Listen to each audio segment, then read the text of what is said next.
কৃষ্ণমণ্ডল অর্থাৎ করয়েড। ঠিক আছে, দেখবে এই পোর্শনটা, কালো কালো পোর্শনটা, এটাকে বলা হয় আমাদের কৃষ্ণমণ্ডল বা করয়েড মণ্ডল। ঠিক আছে, কৃষ্ণমণ্ডল বা করয়েড মণ্ডলের কাজ কি? কৃষ্ণমণ্ডল বা করয়েড মণ্ডল হলো চোখের মধ্যে যাবতীয় আমাদের খনিজ পদার্থ, পোষণ পদার্থ, ঠিক আছে, তারপর চোখের জন্য প্রয়োজনীয় যেসব জিনিস, ভিটামিন, প্রোটিন, সব কিছু আমাদের এই কিসের মাধ্যমে, কৃষ্ণমণ্ডল ও করয়েড মাধ্যমে চোখের মধ্যে যায়। ঠিক আছে, ওগুলো চোখকে সাপ্লাই করে। আর একটি চোখের মধ্যে, গোটা চোখের মধ্যে, মানে পুরো চোখের মধ্যে আর আমাদের রেটিনার মধ্যে রক্ত প্রবাহ করে এই করয়েড মণ্ডল বা কৃষ্ণমণ্ডল। ঠিক আছে, কৃষ্ণমণ্ডল কাজ কি? কৃষ্ণমণ্ডলের কাজ হলো চোখের মধ্যে যাবতীয় প্রয়োজনীয় পোষণ পদার্থ, তারপর রক্ত, সব কিছুকে প্রদান করা। ঠিক আছে, এরপর দেখো আমাদের পীতবিন্দু কাকে বলে। পীতবিন্দু হচ্ছে কোনো আমাদের যখন বাইরে থেকে আগত যে আলোক রশ্মিগুলো রয়েছে, সেগুলো লেন্সে এসে লেন্সটাকে একত্রিত করে একটি বিন্দুতে কেন্দ্রিত করে। ঠিক আছে, এই কেন্দ্রিত করে কোথায়? সেটি হচ্ছে আমাদের রেটিনাতে। ঠিক আছে, রেটিনা কি? রেটিনা হচ্ছে আমাদের চোখের সবচেয়ে ভেতরের স্তর। ঠিক আছে, চোখের সবচেয়ে ভেতরের স্তর হচ্ছে আমাদের রেটিনা, যেখানে আমাদের প্রতিবিম্ব গঠিত হয়। ঠিক আছে, মানে কোনো একটি ইমেজের প্রতিবিম্ব গঠিত হয়। ঠিক আছে, সেটি হচ্ছে আমাদের রেটিনাতে। রেটিনা যত পরিষ্কার হবে, ঠিক আছে, তত প্রতিবিম্ব পরিষ্কার হবে। তার কারণ কি? দেখো, যখন একটা প্রজেক্টর ধরো, ঠিক আছে, প্রজেক্টরের মাধ্যমে যখন আমরা কোনো কিছু ছবি দেখি, প্রজেক্টরকে যদি একটা আমাদের দেয়ালের মধ্যে ফোকাস করা হয়, তাহলে কী হবে? সেটা এত ক্লিয়ার দেখাতে পারবে না, তাই না? কিন্তু যদি সেটাকে একটা সাদা পরিষ্কার পর্দার মধ্যে যদি প্রজেক্টরটা ফোকাস করা হয়, তাহলে কী হবে? পরিষ্কার দেখা যাবে। সেই রকম রেটিনা যত ক্লিয়ার হবে আমাদের, তত কী হবে? ছবি তত ক্লিয়ারলিভাবে দেখতে পাবে। ঠিক আছে, এবার দেখো আমাদের পীতবিন্দু হচ্ছে আলোক রশ্মিগুলো লেন্সের মাধ্যমে এলো। ঠিক আছে, লেন্স থেকে সেটা কি হয়? রেটিনাতে একটা কেন্দ্রে পড়ে। ঠিক আছে, যে কেন্দ্রে আমাদের ছবি, আমাদের প্রতিবিম্ব গঠিত হয়, সেটাকে বলা হয় পীতবিন্দু বা ইয়েলো স্পট। ঠিক আছে, এই ইয়েলো স্পটে বা পীতবিন্দুতে আমাদের কি হয়? সবচেয়ে পরিষ্কার প্রতিবিম্ব গঠিত হয়। আরেকটি হচ্ছে আমাদের রেটিনাতে উল্টো প্রতিবিম্ব গঠিত হয়। ঠিক আছে, মানে আমরা ধরো একটা জিনিসকে দেখছি, তো সেটি রেটিনাতে কিন্তু উল্টোভাবে প্রতিবিম্ব গঠিত হয়, সেটি সোজাভাবে না। সেটি এই উল্টো প্রতিবিম্বটা সেটি অপটিক নার্ভের দ্বারা গিয়ে ব্রেনে গিয়ে সেটা ব্রেন আমাদের সোজাভাবে দেখানোর কাজ করে। এবার দেখো আমাদের পীতবিন্দু তো হলো একদম পরিষ্কার ছবি গঠিত হয়। ঠিক আছে, কারণ কি? পীতবিন্দুতে আমাদের কোন কোষের সংখ্যা বেশি হয়? কারণ চোখের মধ্যে দুটো কোষ পাওয়া যায়, একটি হচ্ছে রড কোষ, একটি কোণ কোষ। এই পীতবিন্দুতে আমাদের কোন কোষের সংখ্যা বেশি থাকে? কোন কোষের সংখ্যা বেশি থাকার কারণে কি হয়? এখানে আমাদের যে প্রতিবিম্ব গঠিত হয়, সেটি সবচেয়ে পরিষ্কার প্রতিবিম্ব গঠিত হয়। ঠিক আছে, এবার এই পীতবিন্দুর মধ্যেও একটি বিন্দু, ঠিক আছে, সেটি হচ্ছে ফোভিয়া সেন্ট্রালিস। ঠিক আছে, এই ফোভিয়া সেন্ট্রালিস কি করে? এই ফোভিয়া সেন্ট্রালিস বিন্দুটা হচ্ছে বেস্টের থেকেও বেস্ট ইমেজ আমাদের প্রতিবিম্ব গঠিত করে। ঠিক আছে, বুঝতে পারলে? এবার কি বললাম? পীতবিন্দু বা ইয়েলো স্পটে আমাদের সবচেয়ে বেশি ক্লিয়ার ছবি গঠিত হয়, কিন্তু তার চেয়েও বেশি, বেস্টের চেয়েও বেস্ট যেখানে গঠিত হয়, সেটি হচ্ছে ফোভিয়া সেন্ট্রালিস। ঠিক আছে, তো ফোভিয়া সেন্ট্রালিসে সবচেয়ে বেশি ক্লিয়ার ছবি প্রতিবিম্ব গঠিত হয়। ঠিক আছে, এবার দেখো আমাদের পীতবিন্দু হলো, ফোভিয়া সেন্ট্রালিস হলো। ঠিক আছে, এবার দেখো চোখের মধ্যে দুই ধরনের তরল পাওয়া যায়। ঠিক আছে, দুই ধরনের তরল কি কি? আমাদের এক নম্বর হচ্ছে অ্যাকুয়াস হিউমার, আর দুই হচ্ছে ভিট্রিয়াস হিউমার। ঠিক আছে, এই অ্যাকুয়াস হিউমার হচ্ছে আমাদের চোখের যে কর্নিয়া রয়েছে, কর্নিয়া আর লেন্সের মধ্যবর্তী স্থানে যে তরল পাওয়া যায়, সেটাকে বলা হয় অ্যাকুয়াস হিউমার। ঠিক আছে, এই অ্যাকুয়াস হিউমারে তরল পদার্থ সঞ্চিত থাকে, তরল পদার্থ থাকে। ঠিক আছে, এই অ্যাকুয়াস হিউমারের কাজ কি? অ্যাকুয়াস হিউমারের কাজ হলো লেন্সকে রক্ষা করা।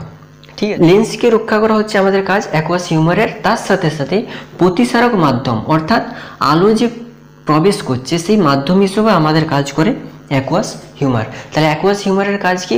আলোর প্রতিসারক মাধ্যম হিসেবে কাজ করে, আর চোখের লেন্সকে রক্ষার কাজ করে আমাদের অ্যাকুয়াস হিউমার। আর একটি রয়েছে আমাদের ভিট্রিয়াস হিউমার। ভিট্রিয়াস হিউমারের কাজ কি? ভিট্রিয়াস হিউমারের কাজ হলো আমাদের লেন্সের প্রতিসারক মাধ্যম হিসেবে কাজ করে। ঠিক আছে, কারণ আলো ভিট্রিয়াস হিউমারের মাধ্যমে গিয়ে আমাদের পিতবিন্দুতে যাচ্ছে, রেটিনাতে পড়ছে, তাই না? রেটিনায় প্রতিবিম্ব গঠিত করে, তার জন্য ভিট্রিয়াস হিউমার হচ্ছে প্রতিসারক মাধ্যম হিসেবে কাজ করে। প্লাস আমাদের চোখের যে আকৃতি সেটি এবং চোখের যে চাপ সেটি নিয়ন্ত্রণ করে, ঠিক আছে? চোখের আকৃতি নিয়ন্ত্রণে সাহায্য করে আর চোখের চাপ নিয়ন্ত্রণ করে, ঠিক আছে? এটি হচ্ছে ভিট্রিয়াস হিউমারের কাজ। তাহলে দেখো, তাহলে কি বললাম, আমাদের রেটিনা হলো চোখের সবচেয়ে গুরুত্বপূর্ণ ভাগ। কারণ কি, এই রেটিনাতেই সব আমাদের চোখের প্রতিবিম্ব গঠিত হয়, তাই না? এবার দেখো, এবারে রেটিনা তো আমাদের প্রতিবিম্ব গঠিত হয়ে গেল, পিতবিন্দুতে ইমেজ প্রতিবিম্ব গঠিত হলো, সবচেয়ে পরিষ্কার প্রতিবিম্ব গঠিত হলো পিতবিন্দুতে, তার চেয়েও পরিষ্কার প্রতিবিম্ব গঠিত হলো আমাদের ফোভিয়া সেন্ট্রালিসে, ঠিক আছে? এরপরে আমাদের রয়েছে অন্ধবিন্দু। অন্ধবিন্দু অর্থাৎ ব্লাইন্ড স্পট। ব্লাইন্ড স্পট মানে বুঝতে পারছো, যেখানে কোনো রকম প্রতিবিম্ব গঠিত হয় না। সেটি কি? সেটি হচ্ছে আমাদের যে অপটিক নার্ভ, ঠিক আছে? অপটিক নার্ভ যে ব্রেন থেকে বেরিয়ে আমাদের যে চোখের মধ্যে অপটিক নার্ভ গেছে, ঠিক আছে? সেখানে কি হয়, আমাদের অপটিক নার্ভে কোনো রকম কোষ থাকে না, অর্থাৎ রড কোষ, কোন কোষ, কোনো রকম কোষ থাকে না। এই রড কোষ, কোন কোষ না থাকার কারণে কি হয়, সেখানে কোনো প্রতিবিম্ব গঠিত হয় না, ঠিক আছে? সেই জন্য সেই পয়েন্টটাকে বলা হয় আমাদের ব্লাইন্ড স্পট বা অন্ধবিন্দু বলা হয়ে থাকে, ঠিক আছে? এই ব্লাইন্ড স্পট বা অন্ধবিন্দু, তাহলে বোঝা গেল কি, সেটি হচ্ছে অপটিক নার্ভ যেখানে গিয়ে, অপটিক নার্ভ যেখান দ্বারা চোখের মধ্যে প্রবেশ করে এবং যেখানে কোনো রকম রড কোষ এবং কোন কোষ থাকে না এবং সেখানে কোনো রকম প্রতিবিম্ব গঠিত হয় না, সেটাকে বলা হয় আমাদের ব্লাইন্ড স্পট বা অন্ধবিন্দু, ঠিক আছে? এই পোর্শনটা হচ্ছে আমাদের অন্ধবিন্দু, এই পোর্শনটা হচ্ছে অন্ধবিন্দু, ঠিক আছে? এবার দেখো অপটিক নার্ভ কি। দেখো, চোখ তো কী করলো, প্রতিবিম্ব গঠিত করে নিল, ঠিক আছে? এবার দেখো, ক্যামেরাতে তুমি একটা ছবি তুললে, ঠিক আছে? এবারে ক্যামেরার মধ্যে যদি ইন্টারনাল মেমোরি না থাকে বা কোনো রকম যদি এক্সটার্নাল মেমোরি কার্ড যদি না থাকে, তাহলে সেই ছবিটা যাবে কোথায়, তোমার দেখবে কোথা থেকে, তাই না? ডিসপ্লেতে আসবে কোথা থেকে? সেই যে কাজটি করে আমাদের অপটিক নার্ভ, অর্থাৎ কী করলো, চোখ রেটিনাতে প্রতিবিম্ব গঠিত করলো, ঠিক আছে? সেই প্রতিবিম্বটা আমাদের অপটিক নার্ভের দ্বারা ব্রেনে চলে যায়, ব্রেন তখন সেটাকে সোজাভাবে আমাদের দেখাতে সাহায্য করে, ঠিক আছে? তাহলে অপটিক নার্ভের কাজ কি, আমাদের চোখের দ্বারা যে প্রতিবিম্ব গঠিত হয় সেটি অপটিক নার্ভের দ্বারা গিয়ে আমাদের ব্রেনে পৌঁছায়, ব্রেন সেটা আমাদের দেখানোর সাহায্য করে। তাহলে এটি হলো অপটিক নার্ভের কাজ। এবার দেখো, অপটিক নার্ভের আমি যখন বললাম যে আমাদের কোষ, আমাদের চোখের মধ্যে দুই ধরনের কোষ পাওয়া যায়, একটি হচ্ছে রড কোষ, একটি কোন কোষ। এই অপটিক নার্ভের মধ্যে এই কোষগুলি পাওয়া যায়, একটি হচ্ছে রড আর একটি হচ্ছে কোন কোষ, ঠিক আছে? যে সব মানে প্রাণীর চোখের মধ্যে, ঠিক আছে, রড কোষের পরিমাণ বেশি থাকে, যেসব প্রাণীদের চোখের মধ্যে রড কোষের পরিমাণ বেশি থাকে তারা রাত্রিবেলায় দেখতে পায়, ঠিক আছে? তার কারণ কি, দেখবে পশুদের চোখে রড কোষের পরিমাণ বেশি থাকে, সবচেয়ে বিশেষত পেঁচার চোখে রড কোষের পরিমাণ বেশি থাকে, তার জন্য পেঁচা রাত্রিবেলায় দেখতে পায়, ঠিক আছে? অর্থাৎ কি, এই অপটিক নার্ভে আমাদের চোখের মধ্যে রড কোষের পরিমাণ বেশি থাকলে কি হয়, রাত্রিবেলায় দেখতে পাই, ঠিক আছে? আর একটি জিনিস হচ্ছে আমাদের, আর কোন কোষ যেখানে বেশি থাকবে, ঠিক আছে, সেটি হচ্ছে সেই চোখে সবচেয়ে ক্লিয়ার ক্রিস্টাল ছবি প্রতিবিম্ব গঠিত হয়। চোখে যদি কোন কোষের পরিমাণ কম থাকে তাহলে কালার ব্লাইন্ডনেস নামক রোগে দেখা যায়, ঠিক আছে? আর চোখের মধ্যে যদি রড কোষের পরিমাণ কম থাকে তখন সে রাতকানা, অর্থাৎ বলে না রাতকানা রয়েছে, রাতকানা, এই যে রড কোষ হচ্ছে আবার ভিটামিন এর অভাবে রাতকানা রোগ হয়ে থাকে। অর্থাৎ রড কোষের যে পোষক তত্ত্ব সেটি হচ্ছে ভিটামিন এ থেকে গঠিত হয়। ভিটামিন এ যার চোখে বা যার শরীরে কম থাকে তার শরীরে বা তার চোখে রাতকানা রোগ দেখা যায়। যে জিনিসটা দেখবো সেটি হচ্ছে আমাদের ক্যামেরা আর চোখের মধ্যে তুলনা করব, ঠিক আছে? দেখবে ক্যামেরা আর চোখের মধ্যে সামঞ্জস্য কোথায়। আমাদের ক্যামেরা যখন কোনো একটা ছবি তুলি, ঠিক আছে, সেটি কোথায় গিয়ে স্টোর হয়, কোথায় গিয়ে প্রতিবিম্ব গঠিত করে? আমাদের কোনো মেমোরি কার্ড, কোনো এক্সটার্নাল মেমোরি, ইন্টারনাল মেমোরি, সে যাই হোক কোনো একটা মেমোরি কার্ডে গিয়ে সেখানে স্টোর হয়, সেটি তারপরে আমাদের ডিসপ্লের দ্বারা সেটাকে দেখতে পাই, তাই না? যদি সেখানে কোনো রকম মেমোরি কার্ড না থাকতো তাহলে কী হতো, তুমি যতই ক্লিক করো ছবি উঠবে না, তাই না?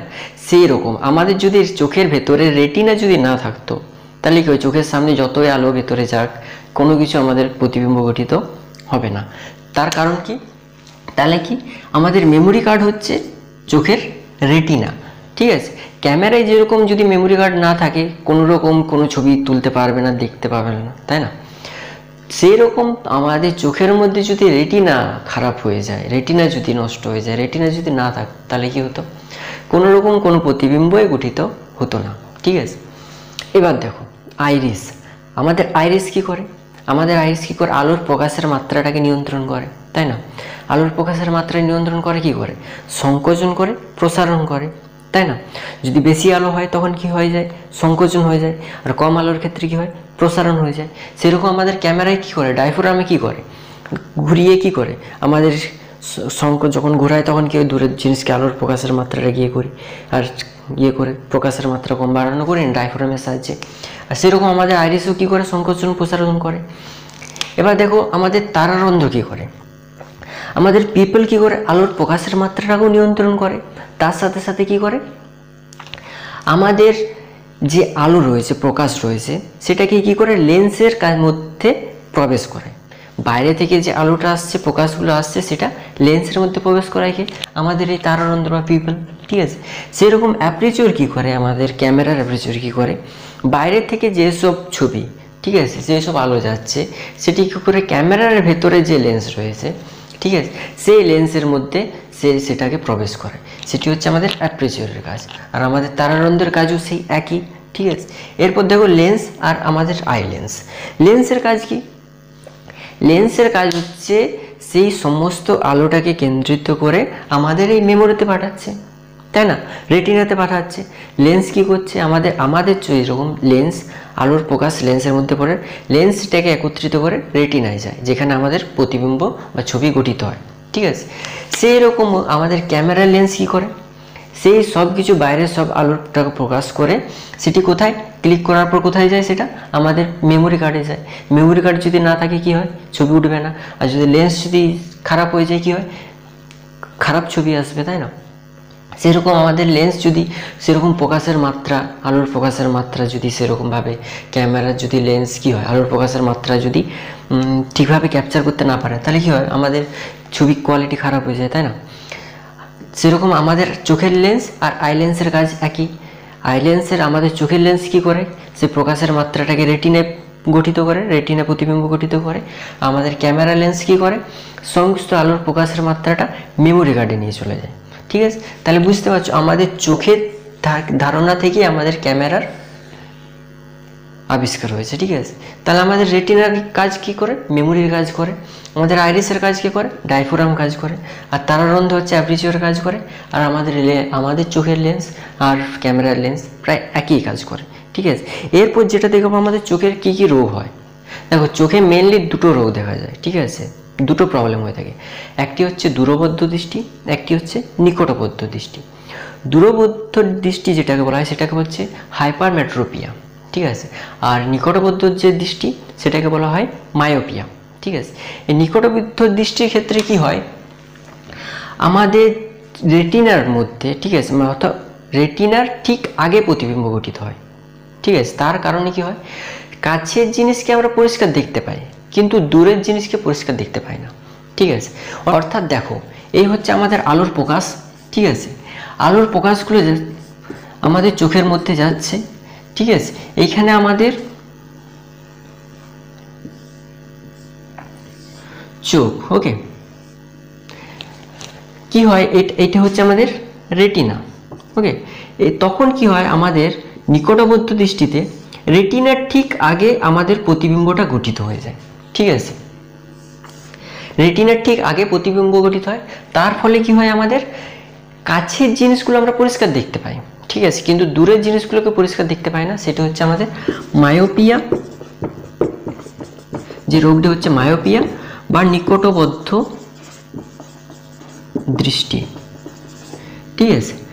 নিকটবদ্ধ দৃষ্টি তাহলে বোঝা গেল, অর্থাৎ আমরা কাছের জিনিসকে পরিষ্কার দেখতে পাই কিন্তু দূরের জিনিসকে পরিষ্কার দেখতে পাই না। তার কারণ কি, আমাদের যে আলোর প্রকাশ রয়েছে, যে আলোর প্রকাশগুলো সেগুলো লেন্সের মাধ্যমে রেটিনার ঠিক আগে প্রতিবিম্ব গঠিত হয়, অর্থাৎ রেটিনা পর্যন্ত পৌঁছায় না, রেটিনার ঠিক আগেই প্রতিবিম্ব গঠিত হয়ে যায়। তার জন্য কি হয়, আমাদের কাছের জিনিসগুলো পরিষ্কার দেখতে পাই অর্থাৎ দূরের জিনিসগুলো পরিষ্কার দেখতে পায় না যায়। এবার হচ্ছে আমাদের হাইপোমেট্রোপিয়া বা দূরবদ্ধ দৃষ্টি। দূরবদ্ধ দৃষ্টির ক্ষেত্রে ঠিক উল্টোটি হয়, অর্থাৎ আলোর প্রকাশের মাত্রা চোখের লেন্সের মাধ্যমে গিয়ে রেটিনাকে ভেদ করে, ঠিক আছে, অর্থাৎ রেটিনাকে পেরিয়ে গিয়ে আমাদের প্রতিবিম্ব গঠিত হয়, ঠিক আছে। অর্থাৎ চোখের বাইরে তো, রেটিনার বাইরে তো আর কোনো কিছু পোর্শন নেই, তাই না? অর্থাৎ কি হয়, এটি পেরিয়ে যায়, ঠিক আছে। অর্থাৎ প্রতিবিম্বটা আমাদের রেটিনায় গঠিত হয় না, ঠিক আছে, রেটিনার বাইরে গিয়ে গঠিত হয়। তার কারণে কি হয়, আমাদের যে দূরের জিনিসগুলো আমরা পরিষ্কার দেখতে পাই, কিন্তু কাছের জিনিসগুলোকে আমরা পরিষ্কার দেখতে পাই না। মায়োপিয়া যে রোগ হয়েছে, ঠিক আছে, অর্থাৎ মায়োপিয়া হচ্ছে নিকটবদ্ধ দৃষ্টি। এর প্রতিকার হিসাবে আমরা কি করতে পারি, এর প্রতিকার হিসাবে যে অবতল লেন্স পাওয়া যায়, ঠিক আছে, অবতল লেন্সের নেগেটিভ অর্থাৎ মাইনাস পাওয়ার যুক্ত যে চশমাগুলো পাওয়া যায়, সেগুলো যদি ব্যবহার করা যায় তাহলে নিকটবদ্ধ দৃষ্টিটা কেটে যায়।